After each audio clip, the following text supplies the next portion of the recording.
এবার সেই আইনজীবীর বিরুদ্ধে পাল্টা হুঁশিয়ারি দিলেন মডেল মারিয়ামি। তিনি দাবি করেছেন আইনজীবী জাকির হোসেন ভাইরাল হতেই তাদের বিরুদ্ধে এমন পদক্ষেপ নিয়েছেন। তার বিরুদ্ধে মামলাও করবেন বলে জানান মিম। তিনি বলেন, সেই আইনজীবী যা করেছেন এতে আমার মানহানি হয়েছে, তাই তার বিরুদ্ধে আমি মানহানির মামলা দেব। বিশেষ করে তার কর্মকাণ্ডের পর পুরনো ক্লিপগুলো নতুন করে ভাইরাল হয়েছে, এতে আমার মানহানি হয়েছে।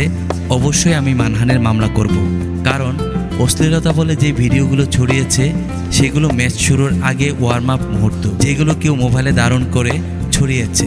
কিন্তু আইনজীবী যেভাবে কথা বলছেন সেভাবে আমার মানহানি হয়েছে। তিনি আরও বলেন, প্র্যাকটিসে আমি কি পরে যাব সেটা তো আমার চয়েস।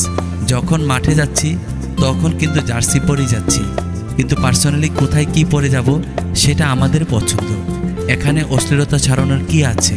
আর খেলা চলাকালীন আমাকে যা প্রশ্ন করা হয়েছে তার উত্তর দিয়েছি মাত্র।